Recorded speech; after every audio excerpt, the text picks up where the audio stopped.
سارے رمضان کے سارے روزوں کو، اس کے جذبوں کو، اس کی نظروں کو، اس کی سوچوں کو، اس کے قدموں کو، اس کے سجدوں کو، اس کی عبادت کو، اس کے صدقے کو، اس کے خیرات کو، اس کی ذکر کو، اس کی تسبیحات کو، اس کے قیام کو، اس کے رکوع کو، اس کے کلمات کو، اس کی سوچوں کو، اس کے صبح کو، اس کی شام کو، اس کی سحری کو، اس کی افطاری کو، اس کی عبادت کو، اس کی ریاضت کو، ساری چیزوں کو اللہ پاک سامنے رکھ کے پرکھتے ہیں کہ پورے رمضان میں اس نے کیا کیا۔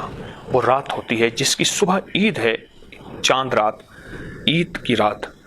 اس کو لیلۃ الجائزہ کہتے ہیں کہ ہر چیز کا جائزہ لیا جاتا ہے، بہت حساس رات۔ اور اس رات میں، جس رات ابھی پتہ چلا صبح عید ہے، شیطانی طاقتیں جمع ہوتی ہیں اور اس کے سارے مہینے کا کھٹیا وٹیا، اس کے سارے مہینے کی جمع پونچھی روزوں کے نام پہ، تسبیح کے نام پہ، مجاہدے کے نام پہ، قربانی کے نام پہ اور مال جان وقت خرچ کرنے کے نام پہ وہ ضائع کرانے کی کوشش کریں گے۔ لیلۃ الجائزہ، اس رات میں اپنے آپ کو سنبھالنا ہے، ان لمحوں میں اپنے آپ کو سنبھالنا ہے۔ کچھ بھی نہ کریں نا، عبادت نماز عشاء پڑھ کے سو جائیں، پر کوئی ایسا نہ ہو جس سے گناہ ہو جائے، جس سے خطا ہو جائے، جس سے اللہ کی نافرمانی کا کوئی نظام چل جائے، جس سے بخشش کی کوئی آتی رحمتیں ہم سے لٹ جائیں، ایسا نہ ہو۔ اس میں ایک عمل بتایا کرتا ہوں، صرف ایک تسبیح پڑھنی ہے، 2 رکعت نماز نفل توبہ کی پڑھیں اور ایک تسبیح پڑھیں، یا تواب یا کریم، بس صرف 100 دفعہ۔ لیکن اس کی ترتیب تھوڑی سی سمجھ لیجئے۔ 2 رکعت نماز نفل توبہ کے پڑھیں کہ مولا رمضان میری طرف چل کے آیا تھا اپنی رحمتوں، اپنی برکتوں کے ساتھ۔ کریم آقا ہر رات میں اللہ پہلے آسمان پہ آ جاتا ہے اور کہتا ہے کوئی مانگنے والا ہے، کوئی لینے والا ہے، کوئی بخشش والا ہے، کوئی قبولیت والا، کوئی رزق بڑھوانے والا، کوئی صحت چاہنے والا، کوئی دولت عزت مانگنے والا۔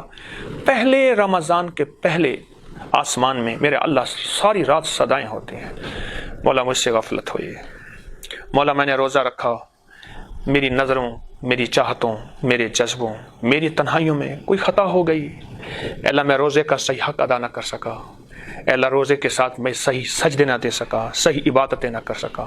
میں لوگوں پہ اعتراض کر بیٹھا، میں کسی کو میلی نظر سے دیکھ بیٹھا، کسی کو حقارت کی نظر سے دیکھ بیٹھا، مولا میرے منہ سے کچھ بول نکل گیا، اے اللہ کیا پتہ لقمہ کوئی حلال تھا، کوئی حرام تھا، کوئی مشکوک تھا۔ صحیح آقا میں سارے رمضان اور پچھلے رمضان اور یہ ساری پچھلی زندگی جو میری گزری ہے، میں اس پہ توبہ کرتا ہوں، معافی مانگتا ہوں، استغفار کرتا ہوں۔ ایک تسبیح پڑھنی ہے، یا تواب یا کریم، کہ مولا توبہ تو اس سے کی جاتی ہے، منوایا اس سے جاتا ہے جو کریم ہوتا ہے۔ اور کریم کسے کہتے ہیں؟ کریم اسے کہتے ہیں جو جتنا مانگا جائے دیے جائے، اور اس سے بڑا کریم اسے کہتے ہیں جو بن مانگے دے۔ اور کریم کسے کہتے ہیں؟ ساری عمر اس کے ساتھ بغاوت کی، دشمنی کی، مقابلے کیے اور پھر پکڑ میں آ گیا، حال سنا، اب بتا ما غرک بربک الکریم، کہ اب بدلہ لینے کا حق رکھتا ہے، ٹکڑے ٹکڑے کر دے، آنکھ نکال دے، ہاتھ کاٹ دے، بازو کاٹ دے، پاؤں کاٹ دے، جو بادشاہ کرتے تھے اب بھی ہوتا ہے۔ جا ساری عمر لولا لنگڑا رہے، ہمیں یاد رکھنا کہ تو نے ہمارے خلاف بغاوت کی تھی،